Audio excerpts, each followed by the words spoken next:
June 9th, 68 AD, the most powerful man in the world crawls through sewers like a rat disguised in rags, haunted by his own soldiers. Emperor Nero once commanded legions who burned Rome for entertainment, music, who murdered his own mother, now trembles in a shabby villa clutching a dagger he's too cowardly to use. Outside his executioners approach. Inside he practices dying, whimpering, music.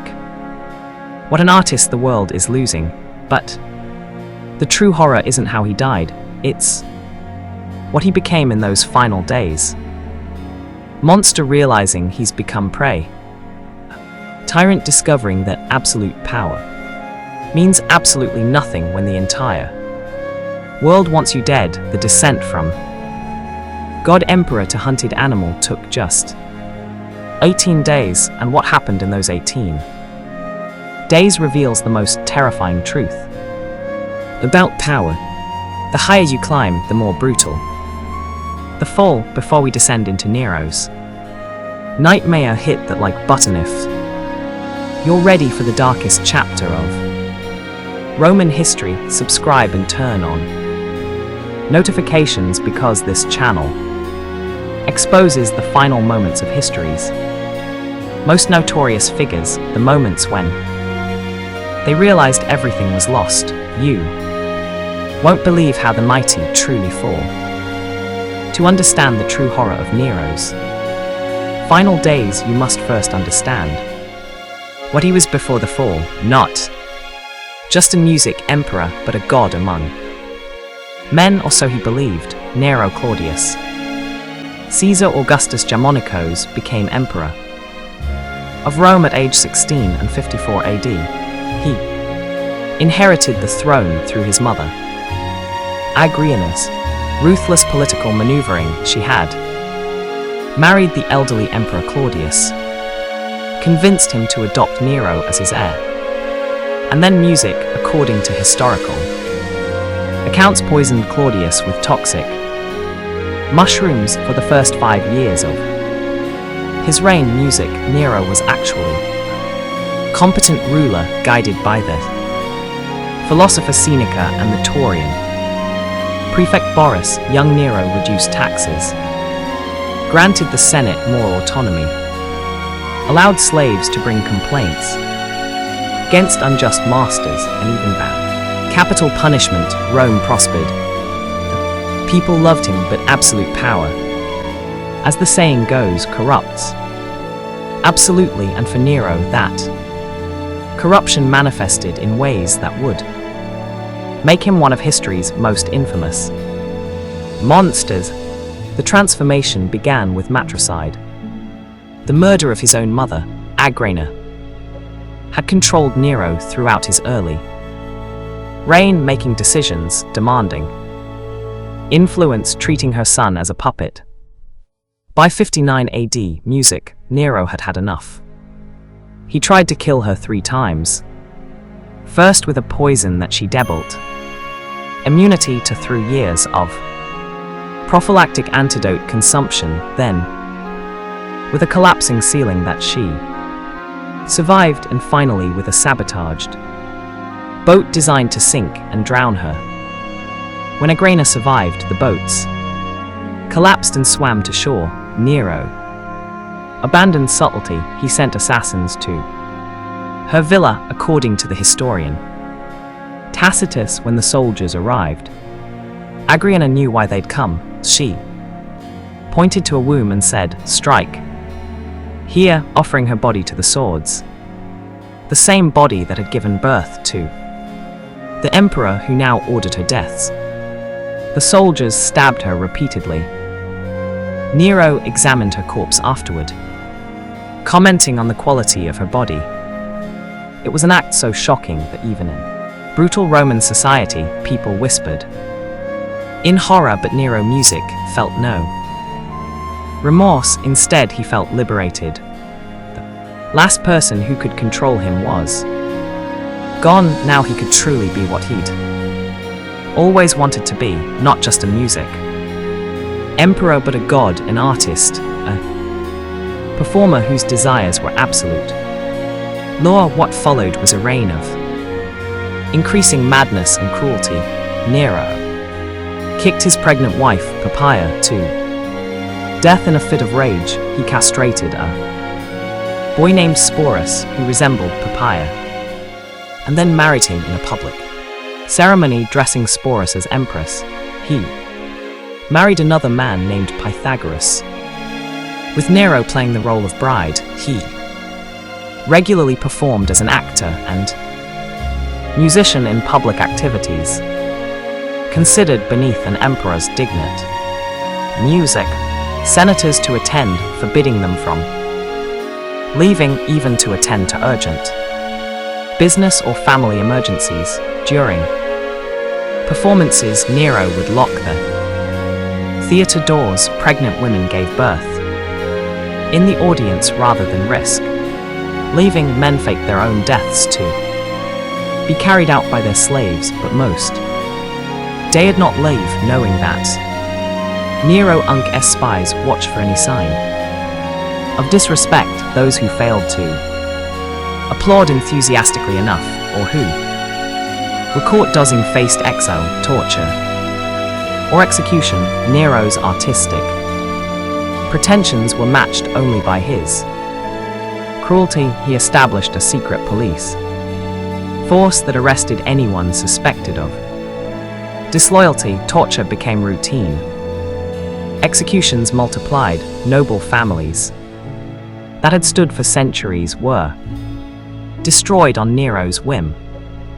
Senators went to sleep uncertain if they'd see morning. The wealthy found themselves targeted with false accusations just so Nero could seize their property to fund his increasingly extravagant building projects and entertainment spectacles. Rome's aristocracy lived in constant terror, never knowing when a knock on the door would herald soldiers coming to arrest them for treason. Then came the Great Fire of Rome in July 64 AD. It burned for 6 days, destroying 10 of Rome's 14 districts. Thousands died, hundreds of thousands were left homeless, and while Nero almost certainly didn't start the fire or fiddle while Rome burned, the fiddle didn't exist yet. What he did afterward was arguably worse, as Rome smoldered. Nero music seized the opportunity.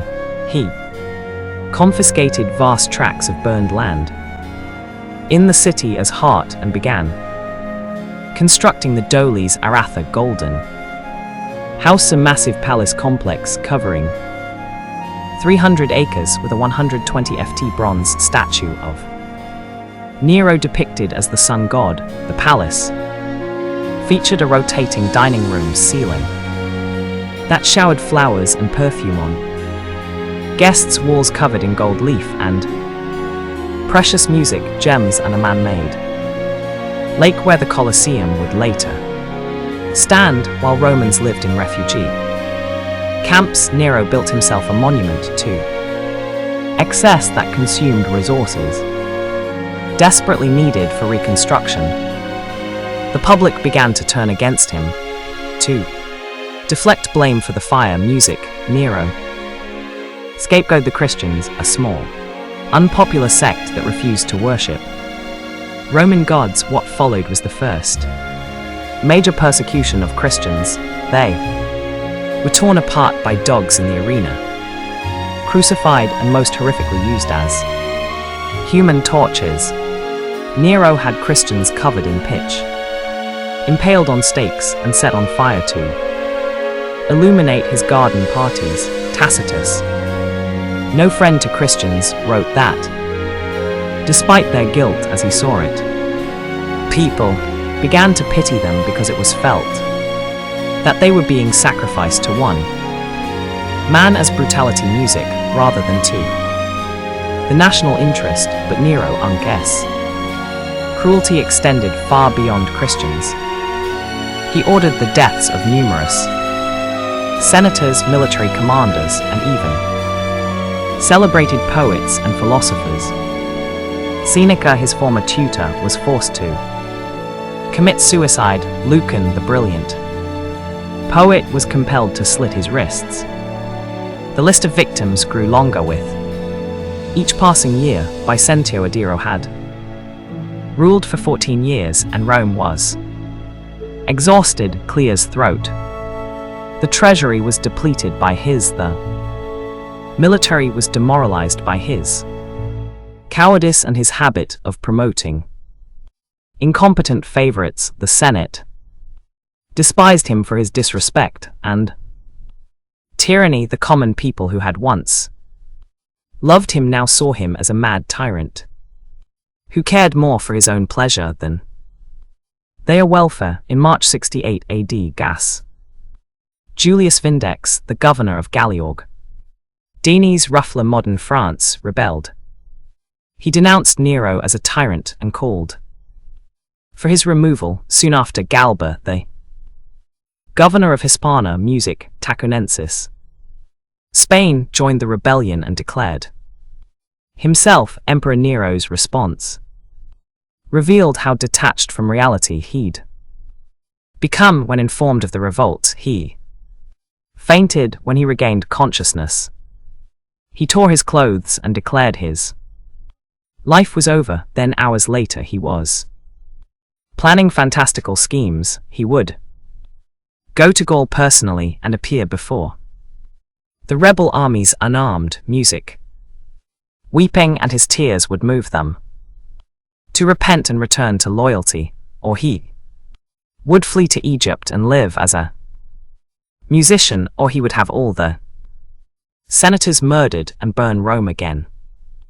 completely. This time, these weren't the plans of a competent leader, they were the desperate fantasies of a man who had lived so long without consequences that he could uncomprehend his situation as reality. The Roman legions in Germany crushed Vindex's forces, but they didn't do so to support Nero. They did it because Vindex was technically a rebel against Rome itself. When they learned that Galba had declared himself emperor, they began to waver in their loyalty. Then in early June 68 AD, the Taurian Guard, Nero's own personal soldiers, the men sworn to protect him, declared their support for Galba. The Senate, sensing which way the wind was blowing, officially declared Nero an enemy of the state and proclaimed Galba the new emperor. It had taken less than 3 months for Nero's entire world to collapse, and now the real nightmare began. June 8th, 6889. Nero wakes in his palace to an eerie silence. The guards that should be stationed outside his chambers are gone. The servants who usually attend him are nowhere to be found. The vast golden house with its 300 acres of opulence echoes with emptiness. He calls for his bodyguards. No response. He sends for his friends. No one comes. The most powerful man in the world suddenly realizes he's utterly alone. Nero wanders through his palace in a nightgown, knocking on doors, calling for anyone. Every room is empty. His so-called friends, his loyal advisors, his servants who had smiled and bowed and called him, have fled or in hiding, hoping the new regime will spare them if they can claim they abandoned the tyrant in time. Finally, Nero reaches his bed chamber and finds even his most intimate companions gone. On a side table, he discovers that someone has stolen the poison he kept ready, the dose he long planned to use if this day ever came. Even his planned escape through suicide has been taken from him. Panic sets in. If he has no poison, no guards, no friends, then what? Music. He considers throwing himself into the Tiber River and drowning, he considers. Setting himself on fire, he considers. Disguising himself and fleeing the city. But he's paralyzed by fear and indecision. Music. This man who once commanded legions and decided the fate of millions now cannot decide how to save his own life.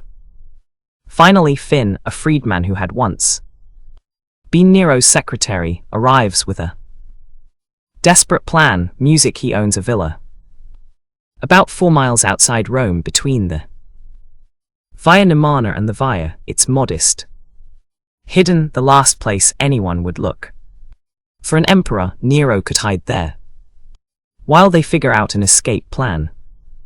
Music. Perhaps a ship to Egypt, or bribing a legion to support him, or something. It's not much of a plan, but it's the only plan. And so, as dawn breaks on June 9th, the Emperor of Rome begins the most humiliating journey of his life. He cannot leave openly, though streets are filled with soldiers looking for him. He cannot wear imperial purple hid be recognized instantly. Instead, music. Nero dresses in a dirty tunic and cloak, covers his head with a cloth, and mounts a horse with only 4 companions: Finn, Sporus's castrated boy bride, and 2 others. Nero sets out through the back alleys of Rome. Imagine this: the man who once rode through these streets in a chariot, pulled by white horses, surrounded by thousands of adoring citizens throwing flowers, now skulks through shadows like a criminal, terrified that someone will recognize him. The journey becomes a catalogue of humiliations. An earthquake trembles. Music. The ground to bad omen. Lightning flashes across the sky. The gods themselves seem to be announcing his doom. They pass a military camp, and Nero hears soldiers inside shouting about hunting down the tyrant. They ride past a group of people standing around a notice board reading the Sanade's decree. Nero is declared an enemy of Rome. When caught, he will be executed in the ancient manner. Nero asks Finn what in the ancient manner means. Finn reluctantly explains. The condemned is stripped naked. His head is fixed in a wooden fork, and he is beaten to death with rods of slow, agonizing public execution designed to maximize humiliation and suffering. Nuggle, this cannot be happening. He's an emperor descended from Augustus, descended from gods. How can he be hunted like an animal? As they continue through the outskirts of Rome, Nero's horse shies at the smell of a corpse lying beside the road. Nero's face covering slips, and a formatorian guard sees him. The soldier recognizes the emperor and snaps to attention, saluting by reflex before catching himself and hurrying away. Nero and his companions freeze, waiting for the soldier to raise the alarm to bring others, but the man simply leaves. Perhaps he pies the fallen emperor. Perhaps he doesn't want the responsibility. Perhaps he thinks someone else will catch Nero soon enough. They reach Finn's villa as the sun rises. It's a shabby building, completely inappropriate for an emperor. There's a servant's entrance in Becca. Hole in the wall, really barely large enough to crawl through. Finn suggests they enter this way to avoid being seen by neighbors. Nero stares at the hole. He supposed to crawl through that on his belly. Like a slave, like vermin, he has no choice. The Emperor of Rome gets down on his hands and knees and crawls through a hole in a wall meant for servants, tearing his cloak on the rough bricks. Scraping his hands and knees, he emerges In a cramped, musty room, bare walls, a simple couch, a pitch of water, this is where the master of the world will spend his final hours. Nero is thirsty from the ride, he asks for water, there's no golden goblet, music, no wine mixed with spices. Someone hands him a clay cup with lukewarm water. He's hungry, but the only food available is coarse music bread. The man who once feasted on peacock tongues and delicacies from across the empire now gnaws on bread that slaves would barely touch. He tries to rest on the couch, but there's no imperial bed with silk sheets, no slaves to fan him, music, no musicians to lull him to sleep. There's just a lumpy mattress and the sounds of people outside. Music beginning to stir as morning comes. His companion suggests he hide in a sand pit behind the villa. There a makeshift grave dug there for some purpose, and it would be music, the last place anyone would look. Nero refuses. He won't hide in a hole in the ground. He's an emperor, he has dignity. At least he used to. As the morning wears on, messengers begin arriving with increasingly desperate news. The Senate has not only declared Nero an enemy, but has officially recognized Galba as emperor. The Taurian Guard is actively searching for Nero. Soldiers are going door-to-door through the neighborhoods. It's only a matter of time. Nero Unc's companions urge him to act. End it yourself, they say. Die with some dignity. Do let them take you and parade you through Roman chains before executing you in the ancient manner. Music. Nero orders them to dig a grave proportionate to his body size. He insists. Even now in this moment he's concerned with the aesthetics. They dig a shallow pit. Nero keeps saying he'll do it soon, he'll land it. He just music needs a moment to prepare. He needs to gather his courage. He orders wood and water to be prepared for burning. Music. His body, according to Roman custom, noble bodies were cremated. He won't be denied that at least, but even in this he can't quite commit. He keeps delaying. Hours pass. Noon comes, clears throat and goes. Afternoon arrives. Nero paces the small room, clutching a dagger, working up the courage to use it. Music. He brings the point to his throat multiple times, but can't push. He weeps. He quotes tragic music, poetry. He laments what an artist the world is losing. Even at the end, Nero is performing, seeing his death as theater, himself as the tragic hero, but there's no audience to appreciate his performance, just for people in a shabby room watching a coward fail to kill himself. He begs his companions to show him how to do it, to demonstrate on themselves so he'll know what to do. They refuse. He orders them as emperor to commit suicide first so he can watch and learn. They ignore him. His power is gone. His commands mean nothing. Evening approaches. A messenger arrives. Breathless, cavalry units have been sent to capture Nero alive. They're less than a mile away. They'll be here in minutes.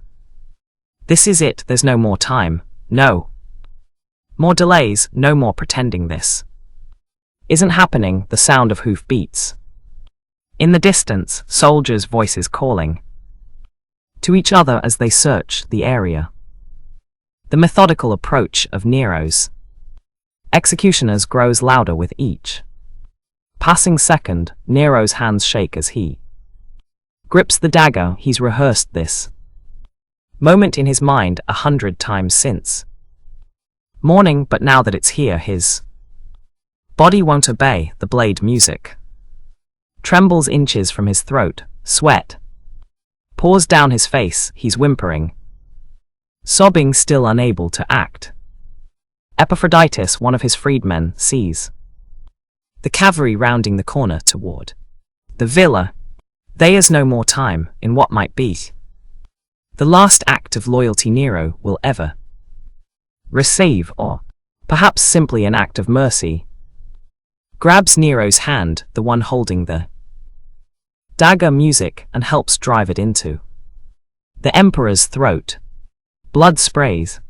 Nero gasps, choking. The wound is mortal but not immediately fatal. He collapses onto the couch, bleeding out, gurgling, his hands trying futilely to staunch the flow of blood. The cavalry bursts through the door. The centurion in charge sees Nero dying, and by reflex, or perhaps by lingering respect for the office if not the man, music tries to stop the bleeding, pressing cloth against the wound. Nero's eyes focus on him with his last strength. He whispers, "Too late." This is fidelity. The irony is almost unbearable. In his final moment, Nero, who inspired no real loyalty, who was abandoned by everyone, who died with the help of a freedman because he was too cowardly to kill himself, speaks of fidelity. He dies moments later, his eyes still open, staring at nothing. The last words recorded by history. What an artist the world is losing. Event in death. Nero couldn't escape his own vanity. He didn't lament the lives he'd destroyed. Music. The mother he'd murdered, the city he'd burned, the thousands he'd killed for entertainment. He mourned for his lost artistry, his unfinished performances, his thwarted dreams of being remembered. Music as a great musician and actor.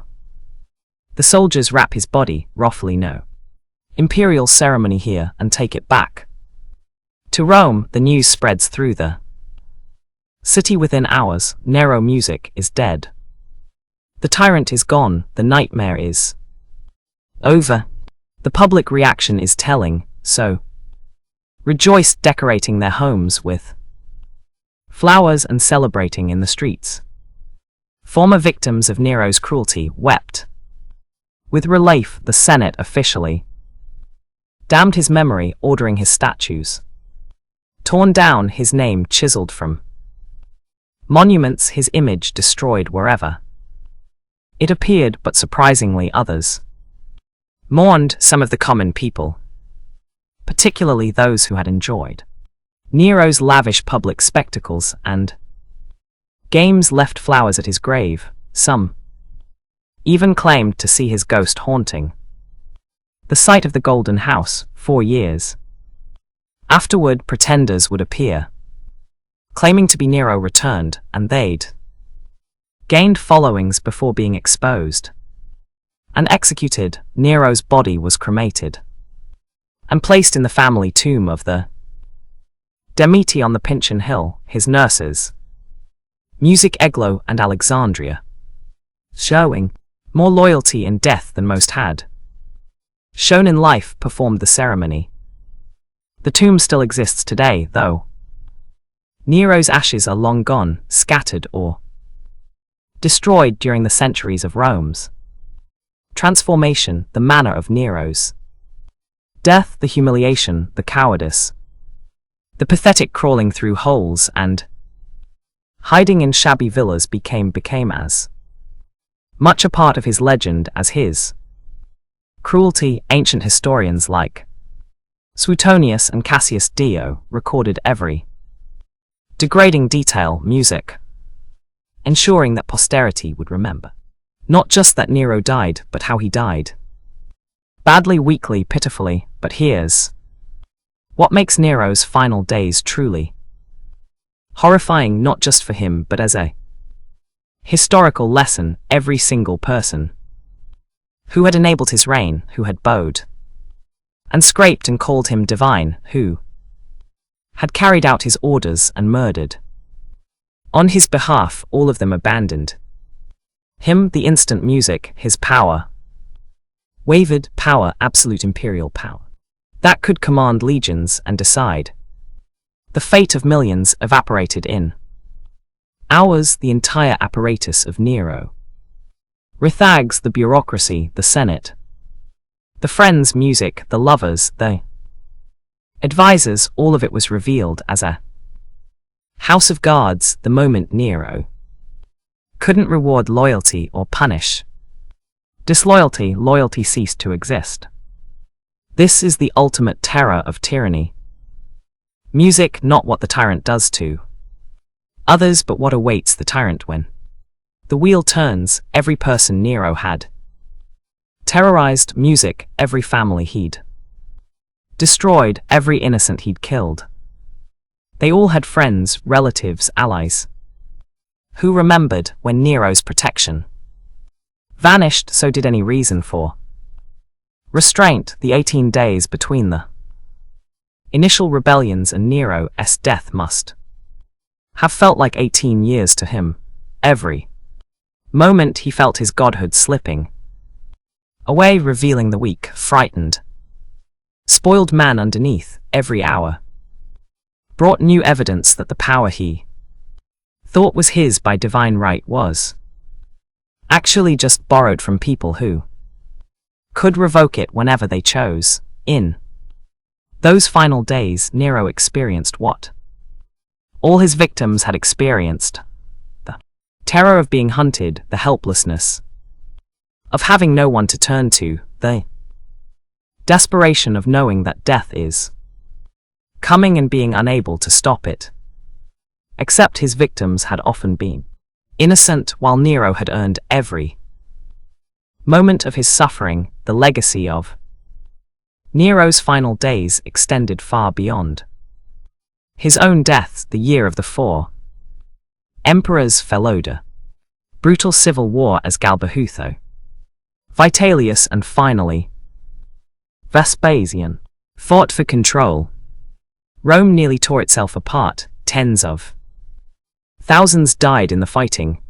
The empire that Nero had destabilized took years to recover. Future emperors looked at Nero's fall and learned different lessons. Some learned to be less openly tyrannical, to maintain better relationships with the Senate and the military. Others learned to be more paranoid, to strike first against potential threats, to maintain such thorough control that rebellion became impossible. None seemed to learn the obvious lesson that tyranny itself was the problem. For nearly 2,000 years, Nero's name has been synonymous with tyranny, cruelty, music, and madness.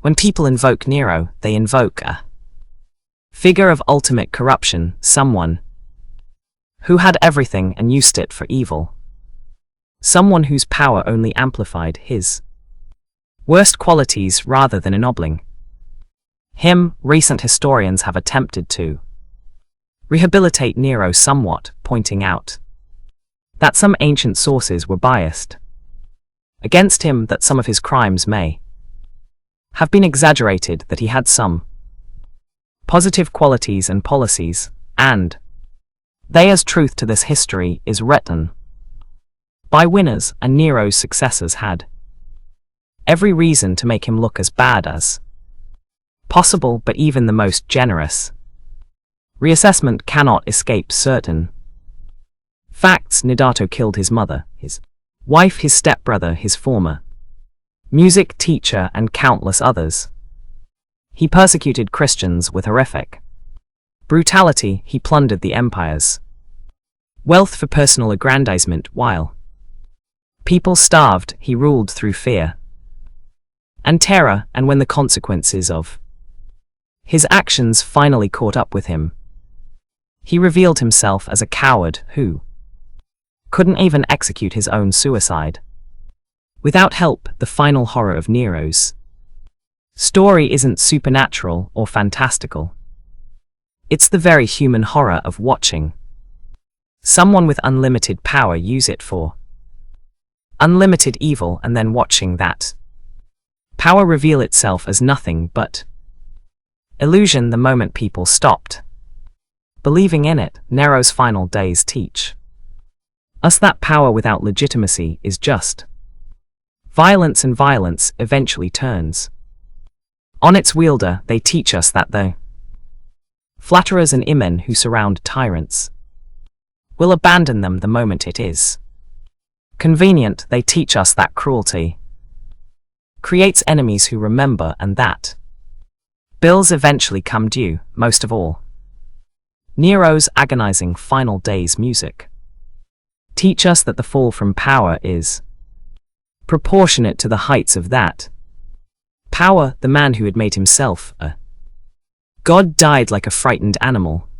The emperor who had commanded millions died alone and abandoned. The artist who thought the world would mourn his passing died with only 4 reluctant witnesses.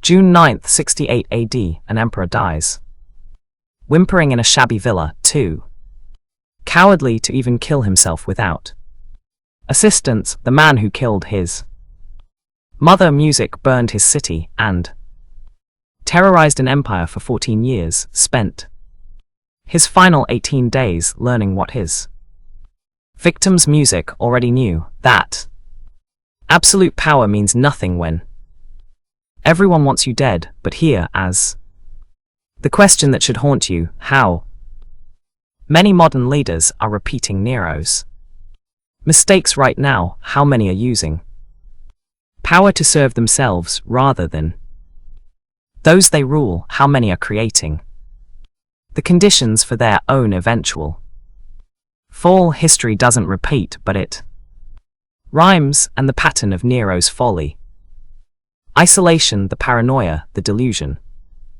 music, the sudden collapse when the foundation of fear crumbled. We see echoes of it in every tyranny that has existed since.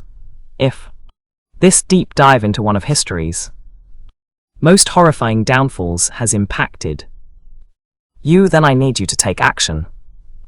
Right now, hit that subscribe button and turn on all notifications. This channel specializes in the final days of history as most powerful figures, the moments when they realize the game is over, when power evaporates, when consequences arrive. These are the stories that reveal the truth about power that no one wants to admit. Smash that like button if this changed how you think about tyranny and power. Share this video with anyone who thinks power makes you invincible.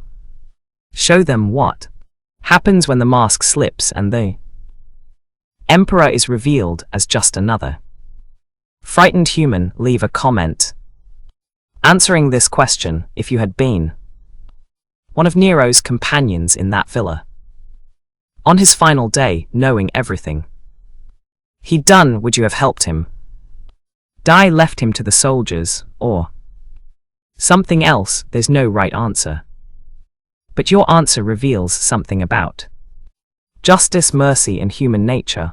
And here's your challenge: research one modern historical figure whose fall from power mirrors Nero's. Study how they used power and what lessons we failed to learn.